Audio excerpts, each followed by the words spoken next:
Shalom shalom bene data, nanone nongeye kubaha ikaze. Imana ishimwe cyane, izina ryayo rishirwe hejuru. Twarangije igitabo cy'Abagalatiya, tugiye gutangira igitabo cya Abefeso. Imana ishirwe hejuru aho tugejeje, yabanye natwe mu gutangira mu gitabo cya mbere cy'itangiriro none n'ubu iracyabanye natwe aho tugeze, turi kugenda tugana mu musozo w'igitabo cya Bibiliya. Igitabo cy'Abagalatiya nk'uko nabivuze kare ni igitabo mana yanjye kirimo amagambo meza cyane, aho Pawulo yavugaga ko ngo mbese noneho n'ishimwe ry'abantu ushaka ntabwo ari ishimwe ry'abantu ashaka ngo cyangwa n'iry'Imana. aravuga ati iyaba nkinezeza abantu simba ndi imbata ya Kristo. Ibyo akora ntabwo abikora kugira ngo anezeze abantu. Amen.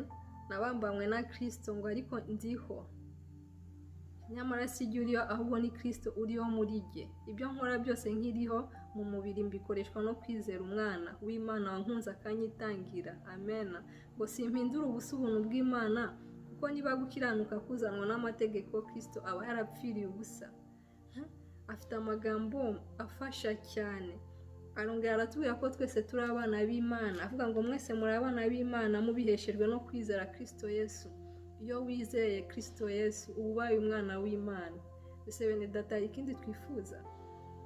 Arongera aratubwira ngo kandi ngo kuko muri abana bayo nicyo cyatumye Imana yohereza umwuka w'umwana wayo mu mitima yacu, avuga ati Aba Data. Nicyo gituma utakiri imbata ahubwo uri umwana, kandi rero ubwo uri umwana uri n'umuragwa ubihawe n'Imana. Turi abana b'Imana iyo wizeye Kristo nk'umwami n'umukiza wawe, uba ubaye umwana w'Imana. Yesu ashimwe cyane. Iki gitabo cy'Abagalatiya nukuri uzafata umwanya ugisome cyangwa se ukirebe ucyumve, hari ibintu byinshi cyane uzamenya. Yesu abamugisha.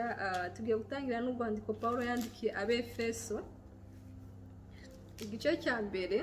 Pawulo wagizwe intumwa ya Kristo Yesu nk'uko Imana yabishatse, ndabandikiye mwebwe abera bari muri Efeso bizera Kristo Yesu. Ubuntu bube muri mwe n'amahoro biva ku Mana Data wa twese no ku Mwami Yesu Kristo. Amen. Umurongo wa 3 ku gice cya mbere. Imigisha y'Imana ibonerwa muri Yesu Kristo. Ngo Imana y'Umwami wacu Yesu Kristo ariyo na se ishimwe, kuko yaduhereye muri Kristo imigisha yose y'umwuka yo mu ijuru, nk'uko yadutoranyirije muri we isi itararemwa, kugira ngo tubabera tutariho umugayo imbere yayo. Kuko yagambiriye kera kubw'urukundo rwayo ko duhinduka abana bayo, tubiheshejwe na Yesu Kristo kubw'ineza y'ubushake bwayo, kugira ngo ubuntu bwayo butagira akagero bushimwe ubwo yaduhereye mu mukunzi wayo. Niwe waduhesheje gucungurwa kubw'amaraso ye, ariko kubabarirwa ibicumuro byacu nk'uko ubutunzi bw'ubuntu bwayo buri, ubwo yadushagirijeho bukatubera ubwenge bwose no kumenya, itumenyesheje ubwiru bw'ibyo ishaka kubw'ineza y'ubushake bwayo, ari byo yagambiriye kera, kugira ngo ibihe nibisohora ibone ko iteraniriza ibintu byose muri Kristo, ari ibiri mu ijuru cyangwa ibiri mu isi. Ubw'uwo natwe twarazwe umurage, tubitoranirijwe kera nk'uko Imana yabigambiriye, ikora byose nk'uko ibishaka mu mutima wayo, ngo tube abo gushimisha ubwiza bwayo, twebwe abiringiye Kristo uhereye kera. Niwe namwe mwiringiye mumaze kumva ijambo ry'ukuri, ari ryo butumwa bwiza bw'agakiza kanyu. Kandi mumaze kwizera, niwe wabashyizeho ikimenyetso, ari cyo Mwuka Wera mwasezeranyijwe, uwo twahaweho ingwate yo kuzaragwa wa murage, kugeza ubwo abo Imana yaronse izabacungura. Ubwiza bwayo bushimwe. Nicyo gituma nanjye maze kumva uburyo mwizera Umwami Yesu, mugakunda abera bose, mbashimira Imana urudaca nkabasabira uko nsenze, kugira ngo Imana y'Umwami wacu Yesu Kristo ariyo Data wa twese w'icyubahiro, ibaha umwuka w'ubwenge no guhishurirwa bitume muyimenya, ngo amaso y'imitima yanyu abone uko ahweza, mumenye ibyo mwiringizwa n'iyabahamagaye, mumenye n'ubutunzi bw'ubwiza bw'ibyo azaraga abera, mumenye n'ubwinshi bw'imbaraga zayo butagira akagero, izo iha twebwe abizeye, nk'uko imbaraga z'ububasha bwayo bukomeye, izo yakoreye muri Kristo ubwo yamuzamuraga mu bapfuye, ikamwicaza iburyo bwayo ahantu ho mu ijuru. imushyize hejuru y'ubutware bwose n'ubushobozi bwose n'imbaraga zose n'ubwami bwose n'izina ryose rivugwa uretse muri iki gihe gusa ahubwo no mu bihe bizaza. Kandi yamuhaye gutwara byose, ibishyira munsi y'ibirenge bye, imuha itorero ngo abe umutwe waryo usumba byose, naryo ribe umubiri we ushitse kandi ushyikirwamo na byose. Amena. Igice cya kabiri yaraga ngo gukizwa n'ubuntu. Namwe yarabazuye mwebwe abari bapfuye muzize ibicumuro n'ibyaha byanyu, ibyo mwagenderagamo kera mukurikiza imigenzo y'iyi si, mugakurikiza umwami utegeka ikirere, ari we mwuka ukorera mu batumvira. Kandi natwe twese twahoze muri bo dukurikiza ibyo kamere yacu yifuza, tugakora ibyo kamere n'imitima byacu byishakira. Kandi ku bwa kavukire yacu twari abo kugirirwa umujinya nk'abandi bose. Ariko Imana kuko ari umutunzi w'imbabazi, yaduhinduranye bazima na Kristo kubw'urukundo rwinshi yadukunze, ubwo twari dupfuye tuzize ibicumuro byacu, ubuntu nibwo bwabakishije. Ni ukuri, ubuntu nibwo bwadukijije pe, ntabwo twari tubikwiriye.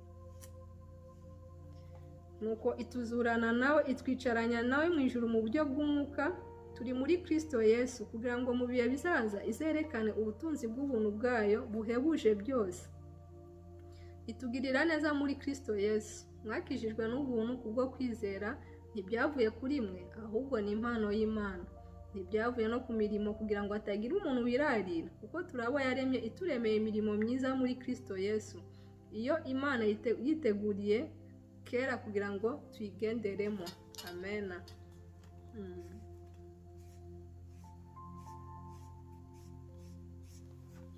Yesu ashimwe cyane.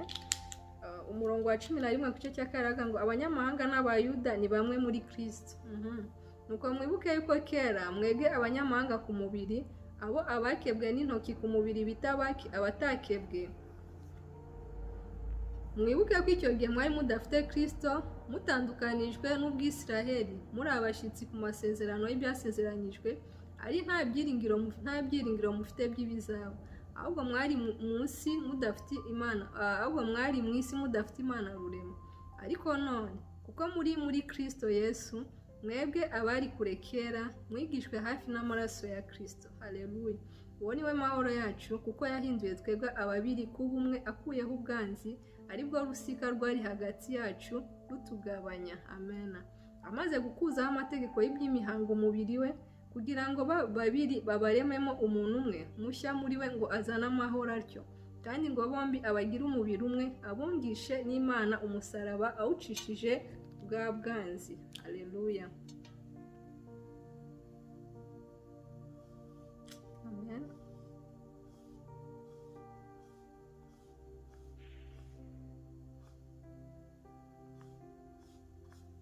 Yaraje ababwira ubutumwa bwiza bw'amahoro mwebwe abari kure, yego, kandi abari bugufi nabo ababwira iby'amahoro, kuko ari we uduhesha uko turi amahara kubiri, kwegera Data twese turi mu mwuka umwe. Nuko ntimukiri abashyitsi n'abasuhuke, ahubwo muri ubwoko bumwe n'abera, ndetse muri abo mu nzu y'Imana, kuko mwubatswe ku rufatiro rw'intumwa n'abahanuzi, ariko Kristo Yesu niwe buye rikomeza imfuruka. Muri we inzu yose iteranijwe neza, irakura ngo ibe urusengero rwera mu Mwami Yesu. Muri we namwe murubakanwa kugira ngo mube inzu yo kubabwamo n'Imana mu mwuka. Amena. Igice cya gatatu haratubwira ngo ubwiru bw'Imana bwo gukiza abanyamahanga. Nicyo gituma gihe Pawulo ndi imbohe ya Kristo Yesu, mbohewe mwega abanyamahanga. Kandi namwe mwumvise ubw'ubutware bwo kugabura ubuntu bw'Imana nahaye ku bwanyu, ko mpishurirwa ubwiru bwayo mwiyerekwa, nk'uko nabanje kwandika mu magambo make. Namwe nimuyasoma muzirebera ubwanyu uburyo menye ubwiru bwa Kristo koko. Ubwo ntibwamenyeshejwe abana b'abantu mu bindi bihe, nk'uko muri iki gihe intumwa ze zera n'abahanuzi babuhishuriwe n'umwuka, yuko abanyamahanga ari abaraganwa natwe. Haleluya. Kandi bakaba ingingo z'umubiri umwe natwe, abaheshejwe n'ubutumwa bwiza kuzagabana natwe muri Kristo Yesu ibyasezeranyijwe. Haleluya. Oh, haleluya.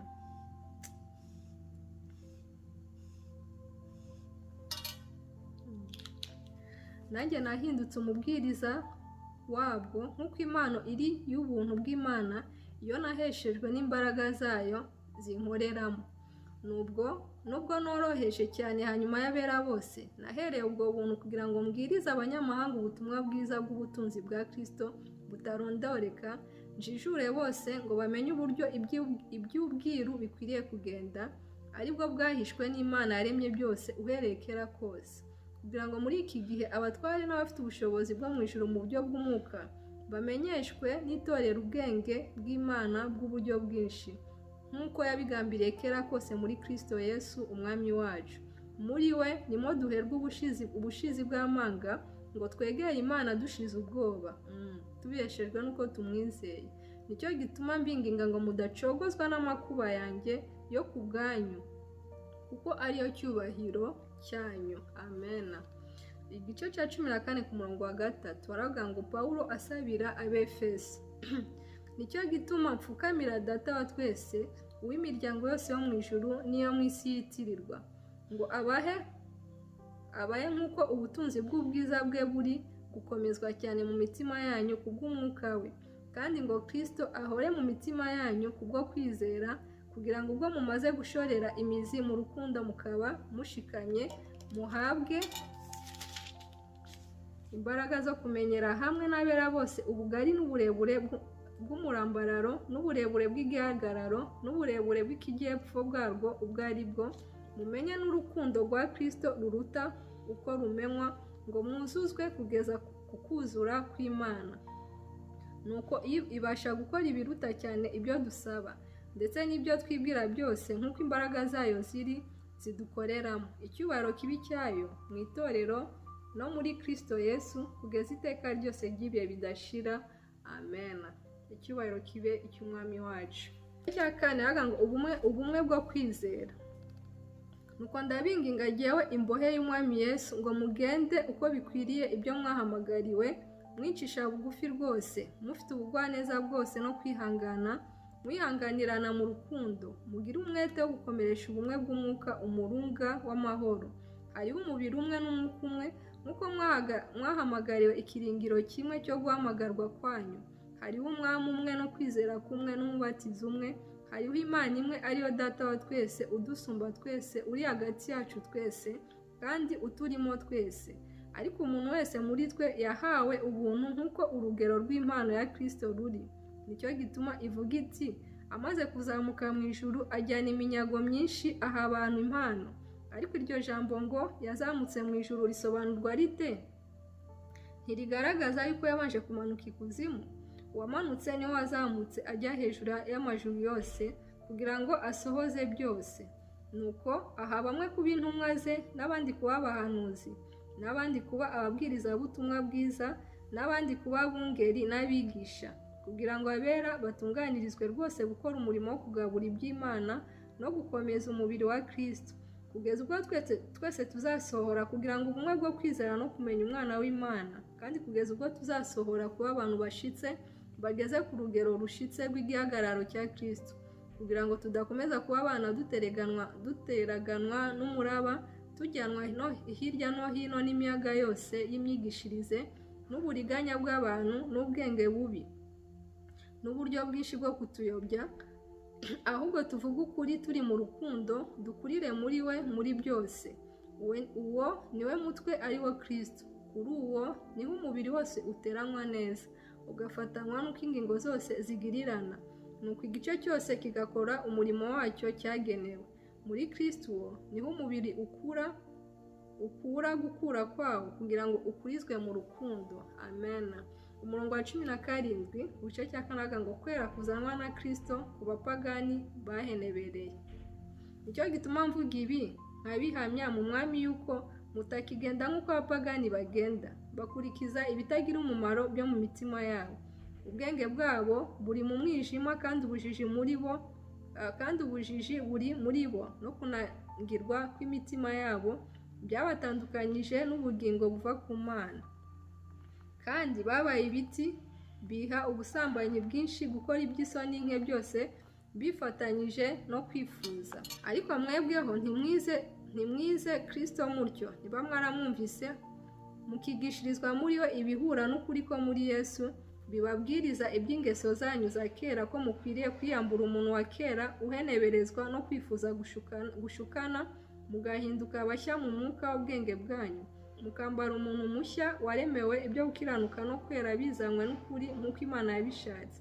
Nuko mwiyambura ibinyoma, umuntu wese avugana ukuri na mugenzi we, kuko turi ingingo za bagenzi bacu.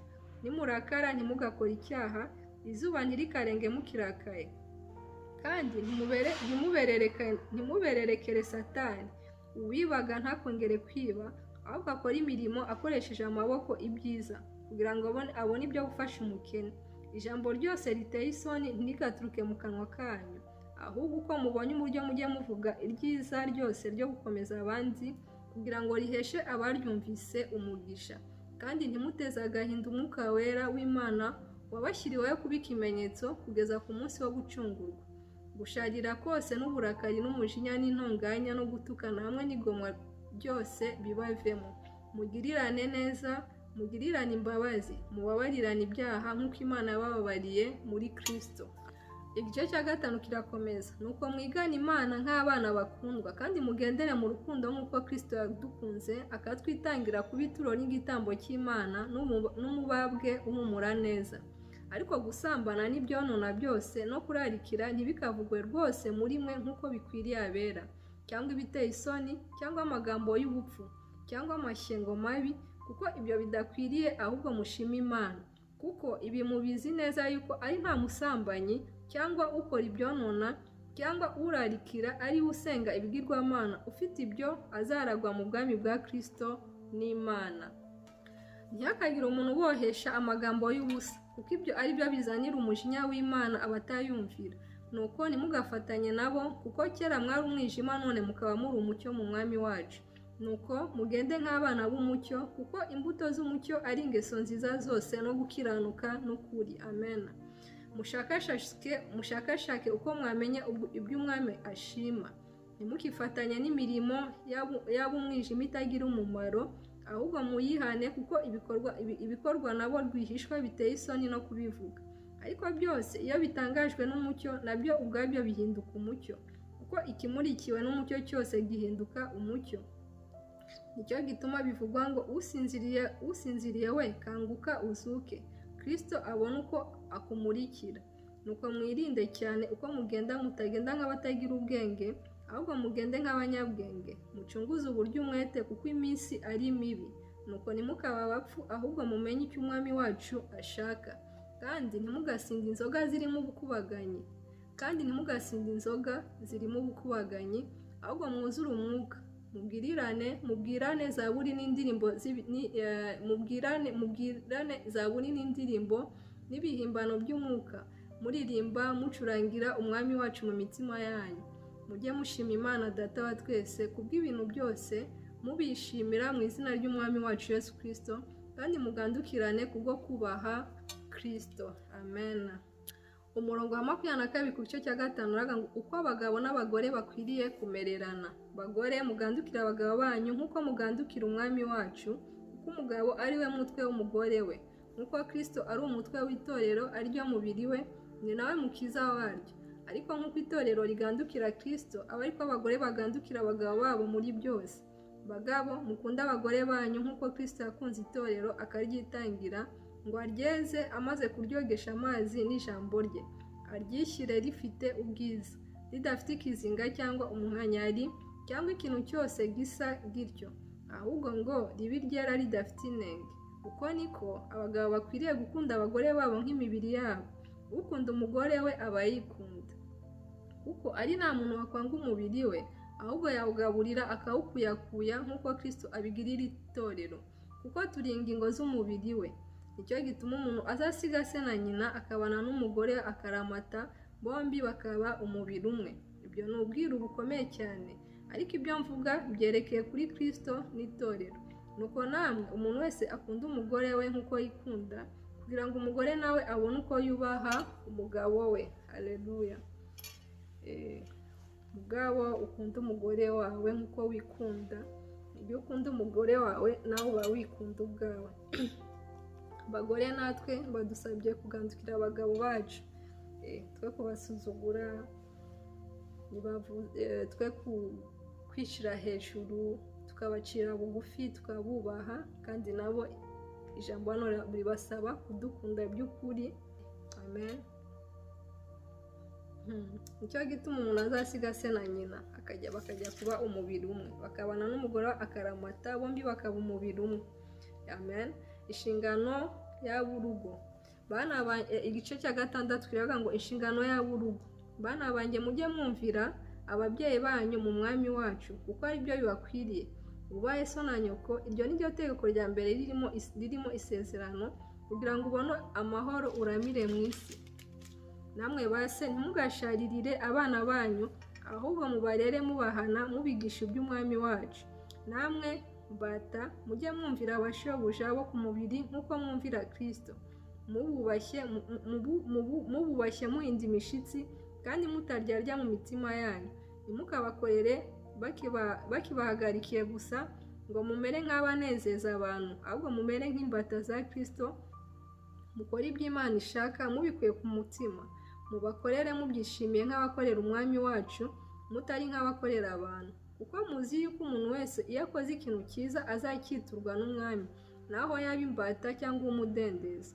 Namwe bashebuja aba ariko mugirira abagaragu banyu, namwe mureke kubakangisha. Namwe bashebuja aba ariko mugirira abagaragu banyu, namwe mureke kubakangisha, kuko muzi yuko musangiye shobuja uri mu ijuru, utarobanura abantu ku butoni. Haleluya. Umurongo wa 10 ku gice cya 6 ngo uburyo bwo gutwara intwaro z'Imana. Ibisigaye mukomerere mu mwami no mu mbaraga z'ubushobozi bwe bwinshi. Mwambara intwaro zose z'Imana kugira ngo mubashe guhagarara mudatsinzwe n'uburiganya bwa Satani, kuko tudakirana n'abafite amaraso n'umubiri, ahubwo dukirana n'abatware, n'abafite ubushobozi, n'abategeka iyi si y'umwijima, n'imyuka mibi y'ahantu ho mu ijuru. Nuko rero mutware intwaro zose z'Imana kugira ngo mubashe gukomera ku munsi mubi, kandi murangije byose mubashe guhagarara mudatsinzwe. Muhagarare mushikamye, mukenyeye ukuri, mwambaye gukiranuka nk'icyuma gikingira igituza, mukwesa inkweto arizo butumwa bwiza bw'amahoro bubiteguza. Kandi kigeretse kuri byose mutware kwizera nk'ingabo, ariko muzashoboza kuzimisha imyambi ya wa mubi yose yaka umuriro. Mwakire agakiza k'ab'ingofero, mwakire n'inkota y'umwuka ariyo jambo ry'Imana. Musengeshe umwuka iteka mu buryo bwose bwo gusenga no kwinginga, kandi kubw'ibyo mugumye rwose kuba maso, musabire abera bose. Kandi nanjye musabire mpabwe kuvuga nshize amanga uko mbumbuye akanwa, kugira ngo menyeshe abantu ubwiru bw'ubutumwa bwiza, aribwo mbereye intumwa yabwo, kandi mbohesherejwe umunyururu mvuga ibyabwo nshize amanga nk'uko binkwiriye. Kandi Tukiko mwene data ukundwa w'umubwiriza w'iby'Imana ukiranuka, ukorera mu mwami, azabasobanurira byose kugira ngo namwe mumenye ibyanyu ukomeze. Niwe mwantumyeho kubw'ibyo ngo mumenye ibyacu, kandi ahumurize imitima yacu. Amahoro abe muri bene data n'urukundo rufatanyije no kwizera, biva ku Mana Data twese no ku mwami Yesu Kristo. Ubuntu bw'Imana bubane n'abakunda umwami wacu Yesu Kristo bose bataryarya. Haleluya. Yesu ashimwe cyane. Igitabo cya Abefeso turakirangije, twasomye mu bintu byinshi cyane. Turangirije kuri kino gice cyo kwambara intwaro z'Imana. Zose turazisomye hano, nubona umwanya uzazisubiremo neza witonze. Imana y'amahoro ikomeze kubagira neza. Tuzakomeza n'ubundi na gahunda yo gusoma iki gitabo kugeza tukirangije. Imana ikomeze kubarinda aho muri hose.